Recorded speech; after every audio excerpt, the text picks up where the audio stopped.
Hello. അപ്പോൾ ഇന്ന് ഒരു ചെറിയൊരു സ്ട്രാറ്റജിയുമായാണ് ഞാൻ വന്നിരിക്കുന്നത്. പക്ഷേ ചെറുതെന്ന് ഞാൻ പറഞ്ഞെങ്കിലും അത്ര ചെറുതൊന്നുമല്ല, നല്ല പ്രോഫിറ്റബിളായിട്ടുള്ളൊരു സ്ട്രാറ്റജിയാണ്. ഒരുപാട് സ്ട്രാറ്റജീസ് യൂട്യൂബ് വീഡിയോസിലൊക്കെ ഉണ്ട്, പല യൂട്യൂബ് ചാനൽസിലും ഉണ്ട്. പക്ഷേ എങ്കിലും ഒരു സ്ട്രാറ്റജി നിങ്ങളോട് പറഞ്ഞു തരണോ എന്ന് ഞാൻ ആലോചിച്ചതാണ്. പക്ഷേ ഈ സ്ട്രാറ്റജി കൊള്ളാം, പ്രോഫിറ്റബിളായിട്ട് നമുക്ക് ചെയ്യാൻ പറ്റുന്ന വളരെ മനോഹരമായ സ്ട്രാറ്റജിയാണ്. മണി മാനേജ്മെൻറ്റും റിസ്ക് മാനേജ്മെൻറ്റ് മെത്തേഡ്സും കൂടെ ഇൻക്ലൂഡ് ചെയ്തിട്ടുണ്ട് ഈ സ്ട്രാറ്റജിയിൽ. ഞാൻ കുറച്ചൊന്ന് ടെസ്റ്റ് ചെയ്ത് നോക്കി. ഞാൻ ഫിൻനിഫ്റ്റിയിലും നിഫ്റ്റിയിലൊക്കെ ഒന്ന് ടെസ്റ്റ് ചെയ്ത് നോക്കി. നല്ല പ്രോഫിറ്റബിളാണ്. അറൗണ്ട് 65% ഓളം ആനുവലൈസ്ഡ് പ്രോഫിറ്റബിലിറ്റി നിഫ്റ്റിയിൽ കാണിച്ചിട്ടുണ്ട്. അഡ്ജസ്റ്റ്മെൻറ്റ്സ് ഒന്നും യൂസ് ചെയ്യാതെ, അഡ്ജസ്റ്റ്മെൻറ്റ്സ് യൂസ് ചെയ്യുന്നതിന് മുന്നേ മണി മാനേജ്മെൻറ്റും റിസ്ക് മാനേജ്മെൻറ്റും മെത്തേഡ്സും മാത്രമാണ് ഞാനകത്ത് അപ്ലൈ ചെയ്തിരിക്കുന്നത്. സ്ട്രാറ്റജി ബേസിക്കലി ഒരു ന്യൂട്രൽ സെല്ലിംഗ് ആയിട്ടുള്ള ഒരു ഓപ്ഷൻ ട്രേഡിംഗ് സ്ട്രാറ്റജിയാണ്. അയൺ കോൺട്രാണ് സ്ട്രാറ്റജി. അയൺ കോൺട്ര എന്ന് കേൾക്കുമ്പോൾ നിങ്ങൾ മേ ബി ഒന്ന് വണ്ടർ ചെയ്യേണ്ട, അയൺ കോൺട്രാണോ പറയാൻ പോകുന്നത് എന്നുള്ളത്. കുറച്ച് അഡ്വാൻസ്ഡ് ആയിട്ട് ഓപ്ഷൻസിനെ പറ്റിയൊക്കെ അറിയാനുള്ള ആൾക്കാരെ പറ്റിയാണ് ഞാൻ പറയുന്നത്. അപ്പോൾ ഇത് അയൺ കോൺട്ര ആണെങ്കിൽ പോലും ഈ അയൺ കോൺട്രനകത്ത് എങ്ങനെ നമുക്ക് റിസ്ക് മാനേജ്മെൻറ്റും മണി മാനേജ്മെൻറ്റും ബെറ്ററായിട്ട് ചെയ്ത് ഒരു നല്ലൊരു സ്ട്രാറ്റജിയായി ഡെവലപ്പ് ചെയ്തെടുക്കാം എന്നുള്ള ഒരു ഐഡിയ ആണ് ഞാനിവിടെ പറയാൻ പോകുന്നത്. ഇപ്പം ഞാൻ അയൺ കോൺട്ര എന്ന് പറയുമ്പോൾ ആൾക്കാർ കുറച്ച് ഈ ട്രേഡിംഗ് എല്ലാം ഒന്ന് ഫോളോ ചെയ്യുന്ന ആൾക്കാരുടെ മനസ്സിൽ ആദ്യം ഓടി വരുന്നത് ഷാരിഖ് ഷംസുദ്ദീൻ്റെ പേരായിരിക്കും, അല്ലേ? ഇപ്പോൾ ഷാരിഖ് ഷംസുദ്ദീൻ്റെ ഒരു ടൈപ്പ് സ്ട്രാറ്റജി ഉണ്ട്. ആ സ്ട്രാറ്റജിയെ പറ്റിയല്ല ഞാൻ പറയാൻ പോകുന്നത്. പുള്ളിയും അയൺ കോൺട്ര യൂസ് ചെയ്ത് അതിശക്തം എന്നുള്ള രീതിയിൽ ഒരു സ്ട്രാറ്റജി പറഞ്ഞിട്ടുണ്ടായിരുന്നു. ആ സ്ട്രാറ്റജി അല്ല, പക്ഷേ അയൺ കോൺട്ര മെത്തഡോളജിയാണ്. അത് യൂസ് ചെയ്തുകൊണ്ട് തന്നെ റിസ്ക് മാനേജ്മെൻറ്റും മണി മാനേജ്മെൻറ്റും യൂസ് ചെയ്ത് വേറൊരു രീതിയിലാണ് ഞാൻ ഈ സ്ട്രാറ്റജി പ്രസൻറ്റ് ചെയ്യുന്നത്. ഇതിനകത്ത് അഡ്ജസ്റ്റ്മെൻറ്റ്സ് എന്നുള്ള ഒരു എക്സ്പ്ലോർ ചെയ്യാൻ പറ്റുന്ന ഒരു അഡീഷണൽ ആയിട്ടുള്ള ഒരു ഏരിയ ഉണ്ട്. അത് ഞാൻ ഈ സ്ട്രാറ്റജിയിൽ അധികം സംസാരിക്കുന്നില്ല. നിങ്ങളത് നിങ്ങളുടെ ഇഷ്ടം പോലെ ഒന്ന് ട്രൈ ചെയ്ത് നോക്കൂ. ട്രൈ ചെയ്ത് നോക്കിയാൽ 100% ഷുവറാണ് ഈ സ്ട്രാറ്റജിയെ കൂടുതൽ പ്രോഫിറ്റബിളാക്കി മാറ്റാൻ പറ്റും. ഡെഫിനറ്റാണ്. ഈ സ്ട്രാറ്റജി ഒരു പെർഫെക്റ്റ് സ്ട്രാറ്റജിയാണ് എന്നല്ല ഞാൻ പറയുന്നത്, പക്ഷേ പ്രോഫിറ്റബിൾ സ്ട്രാറ്റജിയാണ്. That is you have to note profitable സ്ട്രാറ്റജിയാണ്. അപ്പോൾ ഈ പ്രോഫിറ്റബിൾ സ്ട്രാറ്റജിയെ പെർഫെക്റ്റ് സ്ട്രാറ്റജി ആക്കാനുള്ള പോസിബിലിറ്റീസ് ഉണ്ട്. അഡ്ജസ്റ്റ്മെൻറ്റ്സ് യൂസ് ചെയ്തുകൊണ്ട് അത് നിങ്ങൾ എക്സ്പ്ലോർ ചെയ്യും. അപ്പോൾ ഇന്ന് ഞാൻ കാണിക്കാൻ പോകുന്നത്, ഞാൻ നേരെ സ്റ്റോക്ക് മാർക്കറ്റിലോട്ട് പോകുന്നു. സ്റ്റോക്ക് മാർക്കറ്റിൽ പോയിട്ട് എങ്ങനെയാണ് ഈ സ്ട്രാറ്റജി ശരിക്കും കൺസ്ട്രക്ട് ചെയ്യേണ്ടത്, എങ്ങനെയാണ് ഈ സ്ട്രാറ്റജി വർക്ക് ചെയ്യുന്നത്. ഞാൻ കഴിഞ്ഞ ജനുവരി 2024 മുതൽ ജൂൺ 11 വരെ എന്തോ ആണെന്ന് തോന്നുന്നു, അതുവരെ ഞാൻ ടെസ്റ്റ് ചെയ്ത റിസൾട്ട് എന്താണ് ഈ സ്ട്രാറ്റജിയുടെ ആനുവലൈസ്ഡ് റിട്ടേൺ ആയിട്ട് നമുക്ക് എത്രയാണ് കിട്ടുന്നത് എന്നുള്ള കാര്യങ്ങളെല്ലാം തന്നെ നിങ്ങളോട് സംസാരിക്കാം. അധികം സമയം കളയാതെ നമുക്ക് ഈ സ്ട്രാറ്റജിയിലോട്ട് പോകാം. ഓക്കെ. ഹലോ. അപ്പോൾ ഞാൻ സ്റ്റോക്ക് മോക്കിനകത്ത് കയറിയിട്ടുണ്ട്. സ്റ്റോക്ക് മോക്ക് നിങ്ങൾക്ക് എല്ലാവർക്കും അറിയായിരിക്കും എന്ന് തോന്നുന്നു. സ്റ്റോക്ക് മോക്ക് അതിൻ്റെ ലിങ്ക് ഞാൻ അപ്ഡേറ്റ് ചെയ്യാം ഡിസ്ക്രിപ്ഷനിൽ.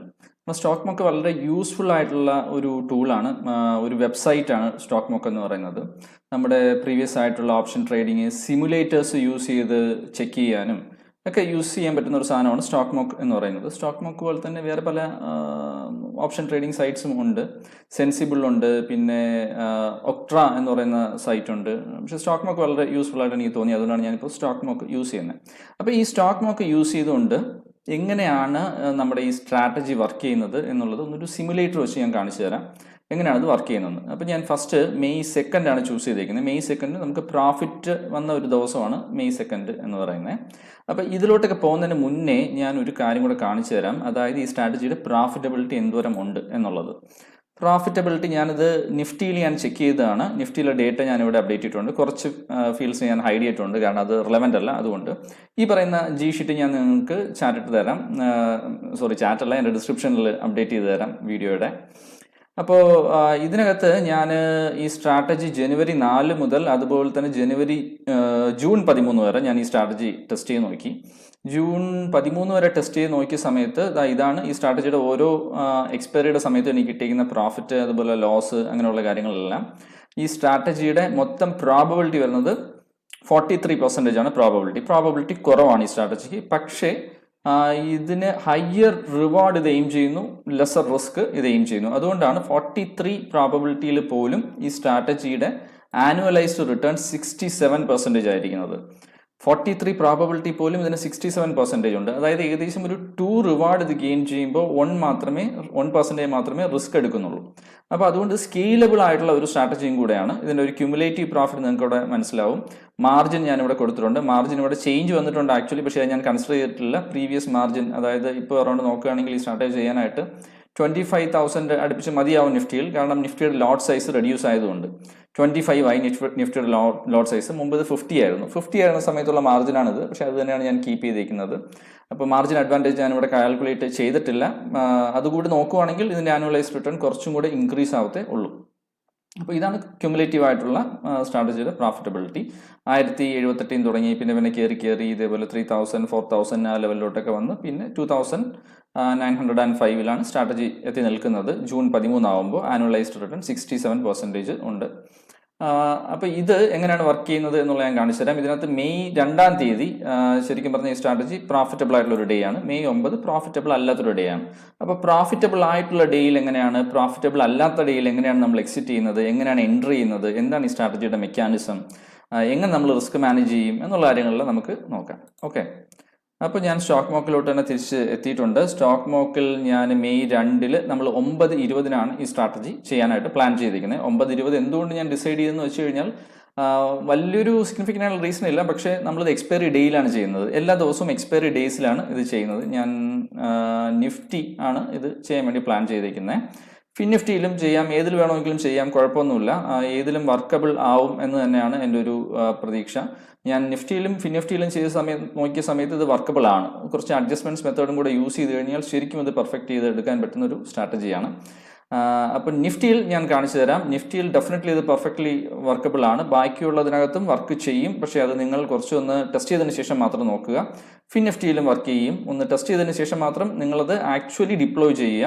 നിങ്ങളൊരു ബിഗിനർ ആണെങ്കിൽ ഈ സ്ട്രാറ്റജി യൂസ് ചെയ്യാതിരിക്കുക. നിങ്ങൾ പതുക്കെ സ്റ്റോക്ക് മാർക്കറ്റിനെ പറ്റി പഠിച്ചതിന് ശേഷവും ലേൺ ചെയ്തതിന് ശേഷവും ആക്ച്വൽ പല ട്രേഡുകൾ എടുത്തതിന് ശേഷവും ഒക്കെ മാത്രം ഈ സ്ട്രാറ്റജിയിലോട്ട് വരിക. നിങ്ങളൊരു കുറച്ച് ഇന്റർമീഡിയറ്റ് ലെവലിലൊരു ട്രേഡറാണ്, സ്റ്റോക്ക് മാർക്കറ്റിനെ പറ്റിയൊക്കെ ഒരു അറിയാം, ഓപ്ഷൻ സെല്ലിംഗ് എല്ലാം മുമ്പ് ചെയ്തിട്ടുണ്ട്, അങ്ങനെയുള്ള ഒരാളാണെങ്കിൽ നിങ്ങൾക്ക് പതിയെ ചെറിയ ലോട്ടുകളായിട്ട് പതിയെ തുടങ്ങി സ്കെയിൽ ചെയ്ത് പോവാം ഈ സ്ട്രാറ്റജി. അതല്ല നിങ്ങൾ അബ്സല്യൂട്ട്ലി ഓക്കെയാണ്, ഫൈൻ ആണെന്നുണ്ടെങ്കിൽ നിങ്ങൾക്ക് ഫുൾ സ്ട്രെച്ച് തുടങ്ങാം. പക്ഷേ ഞാനതൊരിക്കലും അഡ്വൈസ് ചെയ്തില്ല. ചെറിയ ലോട്ടുകളായി നിങ്ങൾക്ക് പതിയെ സ്കെയിൽ ചെയ്ത് വരുന്നത് തന്നെ ആയിരിക്കും ഏത് സ്ട്രാറ്റജിയിലും നല്ലത്. അപ്പോൾ ആ രീതി നിങ്ങൾക്ക് മുന്നോട്ട് പോകാം. സ്ട്രാറ്റജി എന്താണെന്ന് ഞാൻ ഇപ്പോൾ തന്നെ പറഞ്ഞു തരാം. ഇവിടെ നമ്മൾ 100 points അവേ, ഇതിൻ്റെ അറ്റ് ദ മണി ഇവിടെയാണ് നിൽക്കുന്നത്. അറ്റ് ദ മണി എന്ന് പറയുമ്പോൾ at the money 22650 at the money നിൽക്കുന്നത് കറൻ്റ്ലി. അപ്പോൾ നമ്മൾ അതിൽ നിന്നൊരു 100 points അവേ ഉള്ള ഒരു ഓപ്ഷൻ സെല്ല് ചെയ്യുന്നു, പുട്ട് സെല്ല് ചെയ്യുന്നു. അതുപോലെ തന്നെ 100 points അവേ ഉള്ള ഒരു കോളും സെല്ല് ചെയ്യുന്നു. പിന്നീട് നമ്മളൊരു 150 points അവയിലുള്ള ഒരു പുട്ട് ബൈ ചെയ്യുന്നു. 150 points വരെയുള്ള കോൾ ബൈ ചെയ്യുന്നു. അപ്പോൾ യൂഷ്വലി നമ്മുടെ ഒരു അയൺ കൗണ്ടറിൻ്റെ ഒരു സ്ട്രക്ചർ ഇവിടെ കിട്ടും. ഇങ്ങനെ ഒരു അയൺ കൗണ്ടറിൻ്റെ സ്ട്രക്ചർ ഓൾറെഡി ക്രിയേറ്റ് ആയി. ഇനി നമ്മൾ ചെയ്യാൻ പോകുന്നത് ഇതിനെ നമ്മളൊന്ന് ടെസ്റ്റ് ചെയ്യുകയാണ്, ഇതെങ്ങനെയാണ് വർക്ക് ചെയ്യുന്നത് എന്നുള്ളത്. അതിന് മുന്നേ ഒരു കാര്യം, ഇവിടെ നമ്മുടെ സ്ട്രാറ്റജിയുടെ മാക്സിമം പ്രോഫിറ്റ് നമുക്ക് കിട്ടാൻ ചാൻസ് ഉള്ളത് 527 രൂപ, 527 rupees, അതായത് 2.1% ആണ് നമ്മുടെ ഈ സ്ട്രാറ്റജിയിൽ നമുക്ക് കിട്ടാൻ ഉള്ള മാക്സിമം പ്രോഫിറ്റ് എന്ന് പറയുന്നത്. അതുകൊണ്ട് തന്നെ നമ്മൾ ലോസ് എപ്പോഴും അതിൻ്റെ പകുതി മാത്രമേ ബുക്ക് ചെയ്യാൻ വേണ്ടി നോക്കത്തുള്ളൂ. 527 ആണെങ്കിൽ ഒരു 260 rupees, അതാണ് നമ്മുടെ ലോസ്. 260 എപ്പോൾ ലോസ് വരുന്നു ആ സമയത്ത് നമ്മൾ ബുക്ക് ചെയ്ത് എക്സിറ്റ് ചെയ്യും. ഇത് അഡ്ജസ്റ്റ്മെന്റ്സ് ഇല്ലാതെയാണ് ഞാൻ പറയുന്നത്. അഡ്ജസ്റ്റ്മെന്റ്സ് ഉണ്ടെങ്കിൽ നിങ്ങളത് ആ രീതിയിൽ കൂടെ ഒന്ന് ട്രൈ ചെയ്ത് നോക്കൂ. അഡ്ജസ്റ്റ്മെന്റ്സ് ഇല്ല, ഞാൻ നോക്കിയപ്പോൾ പോലും ഈ സ്ട്രാറ്റജി പ്രോഫിറ്റബിൾ ആണ് നിഫ്റ്റിയിൽ.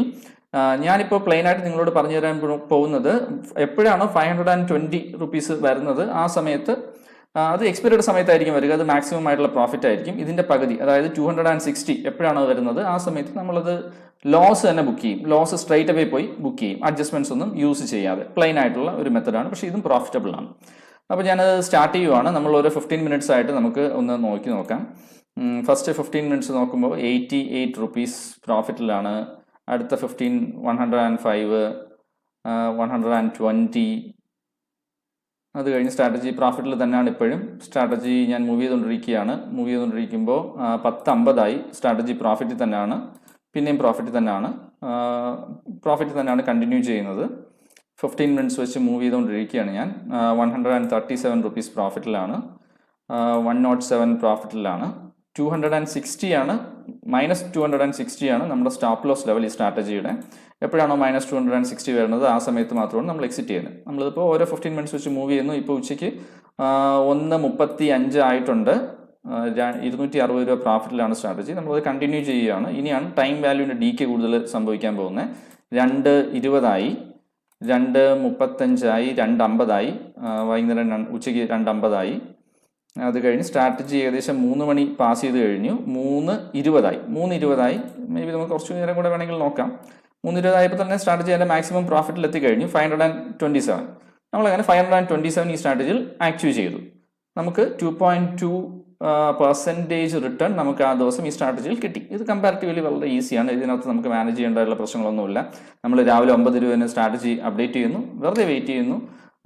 നമ്മുടെ സ്റ്റോപ്പ് ലോസ് ഹിറ്റ് ചെയ്യുന്നില്ല. സ്റ്റോപ്പ് ലോസ് ആയിട്ട് ഓർഡർ നമ്മൾ ഇവിടെ പ്ലേസ് ചെയ്യുന്നില്ല, നിങ്ങൾ മനസ്സിലാക്കണം. ഓർഡർ നമ്മൾ പ്ലേസ് ചെയ്യുന്നില്ല, പകരം നമുക്ക് മേ ബി വേണമെന്നുണ്ടെങ്കിൽ ട്രേഡിംഗ് വ്യൂവിനകത്ത് ഏതെങ്കിലും അലേർട്ട്സ് ട്രിഗർ ആക്കി വേണമെങ്കിൽ വെച്ചേക്കാം. അല്ലെങ്കിൽ നിങ്ങളുടെ ബ്രോക്കറിൽ അങ്ങനെ ഒരു ഓപ്ഷൻ ഉണ്ടെങ്കിൽ ആ രീതിയിൽ വേണമെങ്കിലും അലേർട്ട് ട്രിഗർ ചെയ്ത് വയ്ക്കാം നിങ്ങൾക്ക്. ഒരു സ്റ്റോപ്പ് ലോസ് നമ്മൾ പ്ലേസ് ചെയ്യുന്നില്ല, അത് നിങ്ങളൊന്ന് ശ്രദ്ധിക്കണം. സ്റ്റോപ്പ് ലോസ് യൂഷ്വലി പ്ലേസ് ചെയ്യണം, പക്ഷേ ഇവിടെ നമ്മൾ അങ്ങനെ ഒന്നും തന്നെ പ്ലേസ് ചെയ്യുന്നില്ല. അതുകൊണ്ട് നിങ്ങളത് കുറച്ച് അലേർട്ടെല്ലാം അപ്ഡേറ്റ് ചെയ്ത് കീനായിട്ട് വാച്ച് ചെയ്തോണം ഈ സ്ട്രാറ്റജിയെ. അതൊരു പ്രധാനപ്പെട്ട ഒരു കാര്യമാണ്. അപ്പോൾ ഇനി നമുക്ക് നെക്സ്റ്റ് നോക്കാം, ഒരു ലോസ് ഡേയിൽ എങ്ങനെയാണ് നമ്മൾ ആ ലോസിനെ മാനേജ് ചെയ്യുന്നത് എന്നുള്ളത്. ലോസിനെ മാനേജ് ചെയ്യുന്നത് ഞാൻ ഈ നേരത്തെ പറഞ്ഞ പോലെ തന്നെയാണ് ലോസിനെ മാനേജ് ചെയ്യുന്നത്. ഇവിടെ ഈ സ്ട്രാറ്റജി എൻ്റെ ഒരു വിൻഡോ കിടക്കുന്നവർക്ക് കാണാൻ പറ്റുന്നല്ലോ. ഓക്കെ. അപ്പോൾ ഇനി നമുക്ക് ലോസിനെ നമ്മൾ മാനേജ് ചെയ്യുന്നത് എങ്ങനെ നോക്കാം. മെയ് 9 നോക്കുവാണെങ്കിൽ ഈ സ്ട്രാറ്റജി ലോസിലുള്ളൊരു ദിവസമാണ്. ആ സമയത്ത് നമ്മൾ ഈ സ്ട്രാറ്റജിയിൽ നിന്ന് എങ്ങനെയാണ് എക്സിറ്റ് ചെയ്തിരിക്കുന്നത് നമുക്ക് നോക്കാം. 9:20 തന്നെ ഞാൻ അപ്ഡേറ്റ് ചെയ്യുന്നു. 9:20 കൂടുതൽ ടൈം വാല്യൂ അവിടെ കാണും. അപ്പോൾ അതുകൊണ്ട് ഒരു DK ഒരു ചാൻസ് ഉണ്ട് എന്നുള്ള രീതിയിലാണ് 9:20 ചൂസ് ചെയ്തത്. അതിനൊരു വേറൊരു നെഗറ്റീവ് സൈഡും കൂടെ ഉണ്ട്. ഡെൽറ്റ മൂവ്മെൻറ്റും ഫാസ്റ്റ് ആയിരിക്കും. പക്ഷേ എങ്കിലും നമ്മൾ എക്സ്പയറി ഡേയിൽ ചെയ്യുന്നതുകൊണ്ട് കുറച്ച് പ്രീമിയം എങ്കിലും നമുക്ക് കിട്ടണ്ടേ. അതിനുവേണ്ടിയാണ് 9:20 നമ്മൾ സ്റ്റാർട്ട് ചെയ്യുന്നത്. ഓക്കെ. മറ്റ് മെത്തേഡ്സിൽ വേണമെങ്കിൽ നിങ്ങൾക്ക് യൂസ് ചെയ്യാം. ഫോർ എക്സാമ്പിൾ 10:30 ഒക്കെ ഉള്ള മെത്തേഡ്സിൽ വേണമെങ്കിലും ട്രൈ ചെയ്ത് നോക്കാവുന്നതാണ്. ഞാൻ ആ രീതിയിൽ നോക്കിയിട്ടില്ല, നിങ്ങൾക്ക് ട്രൈ ചെയ്ത് നോക്കാവുന്നതാണ്. മേ ബി അങ്ങനെ ചെയ്യുമ്പോൾ കുറച്ചും കൂടെ ഒരു പ്രോബബിലിറ്റി കൂടുതലാവാൻ ചാൻസ് ഉണ്ട് ഈ സ്ട്രാറ്റജിക്ക്. പക്ഷേ കുറച്ച് റിട്ടേൺ ചാൻസ് കുറയാനും ചാൻസ് ഉണ്ട്. നേരത്തെ ഞാൻ ചെയ്ത പോലെ തന്നെ 100 പോയിന്റ്സ് അറ്റ് ദ മണിയിൽ നിന്ന് 100 പോയിന്റ്സ് എവേ ആയിട്ടുള്ള പുട്ട് സെല്ല് ചെയ്യുകയും അതുപോലെ തന്നെ കോള് 150 പോയിന്റ്സ് എവേ ആയിട്ടുള്ള കോൾ ബൈ ചെയ്യുകയും അതുപോലെ തന്നെ പുട്ട് ബൈ ചെയ്യുകയും ഞാനിവിടെ ചെയ്തു. അയൺ കൗണ്ടർ ഫോർമാറ്റിൽ ഇവിടെ ക്രിയേറ്റ് ചെയ്തു. ഇവിടെ നോക്കുകയാണെങ്കിലും 522 റുപ്പീസാണ് നമുക്ക് ഈ സ്ട്രാറ്റജിയിൽ നിന്ന് പ്രോഫിറ്റ് വരാനായിട്ടുള്ള ചാൻസ്. അപ്പോൾ അറൗണ്ട് ഒരു 260 റുപ്പീസ് അവിടെയാണ് നമ്മളിവിടെ സ്റ്റോപ്പ് ലോസ് ആയിട്ട് കൺസിഡർ ചെയ്യാനുള്ളത്. ഞാൻ 15 മിനിറ്റ്സ് മൂവ് ചെയ്യാണ്. ഫസ്റ്റ് 15 മിനിറ്റ്സ് തന്നെ ഇതൊരു 45 റുപ്പീസ് ലോസ് ആണ് കാണിച്ചേക്കുന്നത്. അതുകൊണ്ട് ഞാൻ ഒരു കാര്യം ചെയ്യുന്നു, ഞാൻ ഒന്നുകൂടെ ഒരു 5 മിനിറ്റ്സിൽ നോക്കുവാണ്. മേ ബി വലിയ എന്തെങ്കിലും മൂവ്മെൻറ്റ്സ് ഇൻ ബിറ്റ്വീൻ വന്നോ എന്നറിയാൻ വേണ്ടി ഞാൻ 5 മിനിറ്റ്സിലൊന്ന് പ്രൊസീഡ് ചെയ്യുവാണ്. 5 മിനിറ്റ്സ് പ്രൊസീഡ് ചെയ്തപ്പോൾ വലിയ മൂവ്മെൻറ്റ് വന്നിട്ടില്ല. 45 റുപ്പീസ് ലോസിലാണ്. അടുത്തൊരു 15 മിനിറ്റ്സ് വന്നപ്പോൾ, അതായത് 9:50 ആയപ്പോൾ 25 റുപ്പീസ് ലോസാണ്. 10:20 ആയപ്പോൾ 74 രൂപ ലോസിലാണ്. അത് കഴിഞ്ഞാണ്ട് ഇവിടെ വന്നപ്പോൾ കണ്ടോ, ഒരു 15 മിനിറ്റ്സ് മൂവ് ചെയ്ത സമയത്ത് 10:35 ആയപ്പോൾ 273 റുപ്പീസ് ലോസിലാണ്. ഇത് ഞാൻ ഒന്നുകൂടെ ബാക്കിലോട്ട് അടിച്ചിട്ട് ഞാൻ ഒരു 1 മിനിറ്റ് വെച്ചൊന്ന് മൂവ് ചെയ്യുകയാണ്. എപ്പോഴാണ് ഇത് ആക്ച്വലി നമ്മുടെ 260 അടുപ്പിച്ച് ഒന്ന് ഹിറ്റ് ചെയ്തെന്ന് അറിയാൻ വേണ്ടിയാണ്. 1 മിനിറ്റ് മൂവ് ചെയ്തപ്പോൾ ഇവിടെ 10:22 ആയ സമയത്ത് 228 രൂപ ലോസിലാണ് ഈ സ്ട്രാറ്റജി നിൽക്കുന്നത്. അപ്പോൾ ഒരു 260യുടെ അടുത്താണ് ഈ സ്ട്രാറ്റജി വന്ന് നിൽക്കുന്നത്. അപ്പോൾ അത് എക്സാക്ട്ലി 260 ആവണമെന്നൊന്നുമില്ല. അതിന് മുന്നേ തന്നെ മേ ബി ഹിറ്റ് ആവാൻ വളരെ നിയർ ആയിട്ടുള്ള വരികയാണെന്നുണ്ടെങ്കിൽ നിങ്ങൾക്കത് ആ സ്ട്രാറ്റജിയിൽ വേണമെങ്കിൽ ആ രീതിയിൽ എക്സിറ്റ് ചെയ്യാം. അതുകൊണ്ട് യാതൊരു കുഴപ്പമില്ല. അതുകൊണ്ട് നല്ലത് മാത്രമേ ഉള്ളൂ. കാരണം IV എക്സ്പ്ലോഷൻ വരാനായിട്ടുള്ള ചാൻസ് വളരെ കൂടുതലാണ്. IV ഭയങ്കരമായിട്ട് എക്സ്പ്ലോഡ് ചെയ്യുകയാണെങ്കിൽ നമ്മുടെ ഇവിടെ 265 ആയി. അപ്പോൾ അതുകൊണ്ട് തന്നെ വളരെ നിയർ ആയിട്ട് ആ സ്ട്രാറ്റജി 260 നമ്മൾ വെച്ചിരിക്കുന്നെങ്കിൽ 260ൽ എക്സിറ്റ് ചെയ്യാൻ ശ്രമിക്കുക. അല്ലെങ്കിൽ 260ക്ക് കുറച്ച് മുന്നേ 240യോ 230യോ ഒക്കെ ആകുമ്പോൾ എക്സിറ്റ് ചെയ്യാൻ വേണ്ടി ശ്രമിക്കുക. 260 കഴിഞ്ഞിട്ട് എക്സിറ്റ് ചെയ്യാം എന്നുള്ള രീതിയിൽ നോക്കാതിരിക്കുന്നതാണ് നല്ലത്. അപ്പോൾ ഇവിടെ 260ൽ നമ്മളിവിടെ സ്ട്രാറ്റജി എക്സിറ്റ് ചെയ്യുന്നു, നമ്മൾ ലോസ് ബുക്ക് ചെയ്ത് പോകുന്നു. അപ്പോൾ ഇനി നമ്മൾ ഈ പറയുന്ന രീതിയിൽ ഇവിടെ ജനുവരി 4 മുതൽ ജനുവരി 13 വരെ ഈ ഒരു മെത്തഡോളജിയിൽ നമ്മളിവിടെ സ്ട്രാറ്റജി യൂസ് ചെയ്തിട്ടുണ്ട്. 1% റിസ്ക്കും 2% റിവാർഡും ഈ സ്ട്രാറ്റജിയിൽ വരുന്ന രീതിയിൽ. അപ്പോൾ അതിൻ്റെ പ്രോഫിറ്റബിലിറ്റിയാണ് ഇവിടെ നിങ്ങൾക്ക് കാണുന്നത്. പ്രോഫിറ്റ് വരുന്ന സമയത്ത് നല്ല രീതിയിൽ പ്രോഫിറ്റ് വന്നിട്ടുണ്ട്. ലോസ് വരുന്ന സമയത്ത് ആ രീതിയിൽ ലോസ് വന്നിട്ടുണ്ട്. ചില ദിവസങ്ങളുണ്ട് ഇവിടെ 510 വന്നിരിക്കുന്നതിൻ്റെ അർത്ഥം എന്ന് വെച്ച് കഴിഞ്ഞാൽ ആ ദിവസം ഇൻട്രൻസിക് വോളറ്റിലിറ്റി വളരെ കൂടുതലായിരുന്നു. അതുകൊണ്ട് തന്നെ ഈ ദിവസം നമുക്ക് പ്രോഫിറ്റബിൾ ആയിരുന്നിരുന്നെങ്കിൽ അതൊരു 1000 രൂപ അടുപ്പിച്ച് നമുക്ക് പ്രോഫിറ്റ് കിട്ടിയേനെ എന്നുള്ളതാണ് പോയിന്റ്. അപ്പോൾ 1000 രൂപ അടുപ്പിച്ച് നമുക്ക് പ്രോഫിറ്റ് കിട്ടിയേനെ, പക്ഷെ അത് കിട്ടിയില്ല. അന്ന് അവിടെ ലോസിലാണ് വന്ന് ഹിറ്റ് ചെയ്തത്. ഈ ദിവസം കണ്ടോ, ഈ ദിവസം 1610 രൂപ നമുക്ക് പ്രോഫിറ്റ് കിട്ടി. നമ്മൾ അവിടെ ലോസ് ആയിരുന്നെങ്കിൽ 800 രൂപ ലോസിൽ വരുമായിരുന്നു. അതുകൊണ്ട് തന്നെ IV ചേഞ്ച് അനുസരിച്ച് ഈ സ്ട്രാറ്റജി ഓട്ടോമാറ്റിക്കലി അതിൻ്റെ ലോസിൻ്റെ റേഞ്ചും കൂടെ അഡ്ജസ്റ്റ് ചെയ്യും. അപ്പോൾ അത് നല്ലൊരു കാര്യമാണ്. കാരണം കുറച്ച് പ്രോബബിലിറ്റി നമുക്ക് അവിടെ കുറച്ചുകൂടെ കൂടുതൽ കിട്ടും. നമുക്ക് മേ ബി IV കൂടിയൊരു സമയത്ത് നിന്ന്, വോളറ്റിലിറ്റി കൂടിയൊരു സമയത്ത് നിന്ന് മാർക്കറ്റ് വോളറ്റിലിറ്റി കുറയുന്നൊരു സമയത്തോട്ട് മൂവ് ആണെങ്കിൽ സ്ട്രാറ്റജിയിൽ നിന്ന് വളരെ നല്ല പ്രോഫിറ്റ് കിട്ടാനുള്ള ചാൻസും ഉണ്ട്. യൂഷ്വലി മാർക്കറ്റ് മൂവ് ചെയ്യുന്നത് അങ്ങനെയാണ്. മാർക്കറ്റിന് വലിയൊരു വോളറ്റിലിറ്റി ഉണ്ടാവും. വോളറ്റിലിറ്റി ഉണ്ടായിട്ട് പിന്നീട് മാർക്കറ്റ് ആ വോളറ്റിലിറ്റി കുറഞ്ഞ് കോൺട്രാസ്റ്റ് ചെയ്ത് മൂവ് ചെയ്യും. പിന്നെ ഒരു പീരീഡ് കഴിഞ്ഞ് ഈ കോൺട്രാസ്റ്റ് ചെയ്തിരിക്കുന്ന വോളറ്റിലിറ്റി പിന്നെയും എക്സ്പാൻഡ് ചെയ്യും. ഈ കോൺട്രാസ്റ്റിങ്ങും എക്സ്പാൻഡിങ്ങും വോളറ്റിലിറ്റിയിൽ മാർക്കറ്റിൽ നടക്കും. വോളറ്റിലിറ്റി കോൺട്രാസ്റ്റിങ്ങും എക്സ്പാൻഷനും ചെയ്ത് തന്നെയാണ് മാർക്കറ്റ് എപ്പോഴും മൂവ് ചെയ്യുന്നത്. അതനുസരിച്ച് ഈ സ്ട്രാറ്റജിക്ക് അഡ്ജസ്റ്റ് ചെയ്യാനുള്ള പോസിബിലിറ്റീസ് ഉണ്ട്. ഇതൊരു പ്രോഫിറ്റബിൾ ആയുള്ള സ്ട്രാറ്റജിയാണ്. ഇനി ഇതിനകത്ത് അഡ്ജസ്റ്റ്മെന്റ്സ് എന്നുള്ളൊരു ഫാക്ടർ ഉണ്ട്. ഈ പല രീതിയിലുള്ള അഡ്ജസ്റ്റ്മെന്റ്സ് നിങ്ങൾ ഈ അയൺ കൗണ്ടറിനകത്ത് ട്രൈ ചെയ്ത് നോക്കൂ. ഈ സ്ട്രാറ്റജിയും ആയിട്ട് ബന്ധപ്പെട്ട് ഈ അഡ്ജസ്റ്റ്മെന്റ്സ് ചെയ്യുമ്പോൾ നിങ്ങൾ നോക്കേണ്ട ഒരു പ്രധാനപ്പെട്ട കാര്യം, ഏത് അഡ്ജസ്റ്റ്മെന്റ് ചെയ്യുമ്പോഴും മാർജിൻ വളരെ ഇമ്പോർട്ടൻ്റ് ആണ്. നിങ്ങളുടെ മാർജിൻ ഭയങ്കരമായിട്ട് കയറിപ്പോകുന്ന രീതിയിലുള്ള അഡ്ജസ്റ്റ്മെന്റ് ആണെങ്കിൽ ഡെഫിനറ്റ്ലി അത് നിങ്ങൾക്ക് പ്രാക്ടിക്കലി യൂസ് ചെയ്യാൻ എളുപ്പമായിരിക്കില്ല. അല്ലാതുള്ള അഡ്ജസ്റ്റ്മെന്റ്സ് മെക്കാനിസംസിന് ഒരുപാട് വീഡിയോസ് യൂട്യൂബിൽ അവൈലബിൾ ആണ്. ആ മെക്കാനിസം ഇതിനകത്ത് ഇൻകോർപ്പറേറ്റ് ചെയ്ത് നോക്കൂ. വളരെ യൂസ്ഫുൾ ആണ്. ഞാൻ അതിനെപ്പറ്റി ഡീറ്റെയിൽ ആയിട്ട് പോകുന്നില്ല. അതല്ല, നിങ്ങൾക്ക് അങ്ങനെ ഡീറ്റെയിൽ ആയിട്ട് പോകാൻ അറിയാൻ താല്പര്യമുണ്ടെങ്കിൽ ഡെഫിനറ്റ്ലി അങ്ങനെ വേണമെങ്കിലും നോക്കാം, പ്രശ്നമൊന്നുമില്ല. ഈ സ്ട്രാറ്റജി ഞാൻ ഉടനെ തന്നെ യൂസ് ചെയ്യാൻ വേണ്ടി പ്ലാൻ ചെയ്യുന്നുണ്ട്. പതിയെ സ്കെയിൽ ചെയ്ത് പോകാനായിട്ട് പ്ലാൻ ചെയ്യുന്നുണ്ട്. ഞാൻ ആക്ച്വലി ഇപ്പോൾ കറണ്ട്ലി യൂസ് ചെയ്യുന്ന സ്ട്രാറ്റജിയും സ്കെയിൽ ചെയ്തുകൊണ്ടിരിക്കുന്ന സ്ട്രാറ്റജിയും ഇതല്ല. പക്ഷേ ഈ സ്ട്രാറ്റജിയും കൂടെ ആഡ് ചെയ്ത് എൻ്റെ ഒരു മെത്തേഡ് ഒന്ന് ഡൈവേഴ്സ് ചെയ്യാൻ ആയിട്ട് ഞാൻ പ്ലാൻ ചെയ്യുന്നുണ്ട്. പക്ഷേ ഞാൻ ആദ്യം ചെയ്യുന്ന ആ സ്ട്രാറ്റജി ഞാൻ റിവീൽ ചെയ്തിട്ടില്ല. ഞാൻ എൻ്റെ പഴയ വീഡിയോസിലും പറഞ്ഞിട്ടുണ്ട്, ഞാനതങ്ങനെ റിവീൽ ചെയ്യില്ല. കാരണം ആ സ്ട്രാറ്റജിയുടെ എഡ്ജ് പോകും. പക്ഷെ ഒരു സ്ട്രാറ്റജി ഞാൻ ഹോൾഡ് ബാക്ക് ചെയ്യൂ നിങ്ങളുടെ ഡിസ്ക്ലോസ് ചെയ്യുന്നതിൽ നിന്നും. കാരണം I am not that much greedy. Okay, അപ്പോൾ ഈ സ്ട്രാറ്റജി റിയലി യൂസ്ഫുൾ ആണ്. മറ്റേ സ്ട്രാറ്റജി ഞാൻ നോക്കിയ സമയത്ത്, ഞാനിപ്പോൾ യൂസ് ചെയ്തുകൊണ്ടിരിക്കുന്ന സ്ട്രാറ്റജി നോക്കിയ സമയത്ത് അറൗണ്ട് 50%, 60% എല്ലാം റിട്ടേൺ തരാൻ പറ്റുന്ന സ്ട്രാറ്റജിയാണ്. അതിനോളം തന്നെ റിട്ടേൺ തരാൻ പറ്റുന്ന ഒരു സ്ട്രാറ്റജി തന്നെയാണിത്. 65% എന്നുള്ളത് അഡ്ജസ്റ്റ്മെന്റ്സ് കൂടെ നിങ്ങൾ ചെയ്ത് കഴിഞ്ഞാൽ ഈ സ്ട്രാറ്റജി മേ ബി നിങ്ങളുടെ ക്യാപിറ്റലിനെ ഡബിൾ ചെയ്യാനുള്ള പോസിബിലിറ്റി ഉള്ള ഒരു സ്ട്രാറ്റജിയാണ്. ഡെഫിനറ്റ്ലി സിമ്പിൾ മെക്കാനിസംസ് ആണ്. മാർക്കറ്റിന്റെ മൂവ്മെന്റിനെ യൂസ് ചെയ്യുന്ന രീതിയിലുള്ള അയൺ കൗണ്ടർ യൂസ് ചെയ്യുന്നു. ടൈം വാല്യൂ ക്യാപ്ചർ ചെയ്യാനായിട്ട് രണ്ട് രീതിയിലുള്ള സൈഡും കോളം പുട്ടും അതുപോലെ തന്നെ സെല് ചെയ്തുകൊണ്ട് തന്നെ ഈ നമ്മുടെ മാർക്കറ്റിന്റെ മൂവ്മെന്റിനെ യൂസ് ചെയ്ത് ടൈം വാല്യൂവിനെ നമുക്ക് ക്യാപ്ചർ ചെയ്യാൻ വേണ്ടിയാണ് ഇത് ബേസിക്കലി യൂസ് ചെയ്യുന്നത്. റിസ്ക് മെത്തേഡ്സ് നമ്മൾ കറക്റ്റായിട്ട് യൂസ് ചെയ്യുന്നു. മണി മാനേജ്മെന്റ് മെത്തേഡ്സ് കറക്റ്റായിട്ട് യൂസ് ചെയ്യുന്നു. എല്ലാം മാത്തമെറ്റിക്കൽ പ്രോബബിലിറ്റിയും പ്രോഫിറ്റബിലിറ്റിയും അഡ്ജസ്റ്റ്മെന്റ്സും ഒക്കെ മാത്രമാണ് ഇതിനകത്ത്. നമ്മുടെ മെക്കാനിസം മാത്തമെറ്റിക്കലി വാലിഡ് ആണെന്നുണ്ടെങ്കിൽ ഏത് സ്ട്രാറ്റജി ആണെങ്കിലും വർക്ക് ചെയ്യും. അത് തന്നെയാണ് ഇവിടെ സംഭവിച്ചിരിക്കുന്നത്. നമുക്ക് ഏത് സ്ട്രാറ്റജി എടുത്താലും അത് മാത്തമെറ്റിക്കലായിട്ട് ഉള്ളൊരു പോസിബിലിറ്റിയിലുള്ള രീതിയിൽ നമ്മൾ ഡിറൈവ് ചെയ്തെടുത്താൽ ഡെഫിനറ്റ്ലി വർക്ക് ചെയ്യും, ഏത് സ്ട്രാറ്റജി ആണെന്നുണ്ടെങ്കിലും. അതുകൊണ്ടാണ് ഈ അയൺ കൗണ്ടർ സ്ട്രാറ്റജി വർക്ക് ചെയ്തിരിക്കുന്നത്. വർക്കിംഗ് ക്ലാസ് ആയിട്ടുള്ള ആൾക്കാർക്ക് പോലും വളരെ അധികം യൂസ് ചെയ്യാൻ പറ്റുന്ന ഒരു സ്ട്രാറ്റജിയാണിത്. കാരണം ഇതിനകത്ത് നമ്മൾ കുറച്ച് അലേർട്ടായിരിക്കേണ്ട ഒരു പോയിന്റ് എന്ന് പറയുന്നത്, ലോസ് വരുന്ന സമയത്ത് ആ ലോസ് ബുക്ക് ചെയ്യാനുള്ള ഒരു മനസ്സ് നമ്മൾ കാണിക്കണം. ലോസ് ലിമിറ്റ് ചെയ്ത് ബുക്ക് ചെയ്യാനുള്ള ഒരു മനസ്സ് നമ്മൾ കാണിക്കണം. അയൺ കൗണ്ടറിനകത്തുള്ള ഏറ്റവും വലിയ പ്രശ്നം എന്ന് വെച്ച് കഴിഞ്ഞാൽ, അയൺ കൗണ്ടർ പ്ലെയിൻ ആയിട്ട് നമ്മൾ യൂസ് ചെയ്യുകയാണെന്നുണ്ടെങ്കിൽ അത് മിക്കവാറും നമുക്ക് ഒരുപാട് പ്രോഫിറ്റ് തരാനുള്ള പ്രോബബിലിറ്റി കൂടുതലാണ്. പക്ഷേ ഒരൊറ്റ വലിയ ലോസിൽ നമ്മുടെ എല്ലാ എമൗണ്ടും അത് കൊണ്ടുപോകാനുള്ള ചാൻസും വളരെ കൂടുതലാണ്. അതാണ് അയൺ കൗണ്ടറിന്റെ ഒരു ദോഷം എന്ന് പറയുന്നത്. എല്ലാ സ്ട്രാറ്റജിക്കും ഇതുപോലെ ദോഷവും അതുപോലെ തന്നെ പ്ലസ് പോയിന്റ്സും ഒക്കെ ഉണ്ട്. നെഗറ്റീവും പോസിറ്റീവും ഒക്കെ എല്ലാ സ്ട്രാറ്റജിക്കും ഉണ്ട്. അതുപോലെ അയൺ കൗണ്ടറിനും ഉണ്ട്. അപ്പോൾ ഇവിടെ നമ്മൾ ട്രൈ ചെയ്യുന്നത് അയൺ കൗണ്ടറിന്റെ പ്രോബബിലിറ്റി യൂസ് ചെയ്തുകൊണ്ട് തന്നെ അയൺ കൗണ്ടറിന്റെ ലോസ് വരാനുള്ള ചാൻസിനെ വളരെ ലിമിറ്റ് ചെയ്തുകൊണ്ട് ടേക്ക് ചെയ്യാനാണ് നമ്മൾ ശ്രമിക്കുന്നത്, റിസ്ക് റിവാർഡ് റേഷ്യോ യൂസ് ചെയ്തുകൊണ്ട്. അപ്പോൾ ആ രീതിയിൽ നിങ്ങൾ ഈ സ്ട്രാറ്റജി ഒന്ന് ട്രൈ ചെയ്ത് നോക്കൂ. ഡെഫിനറ്റ്ലി ഈ സ്ട്രാറ്റജി നിങ്ങൾക്ക് വർക്കൗട്ട് ആവും.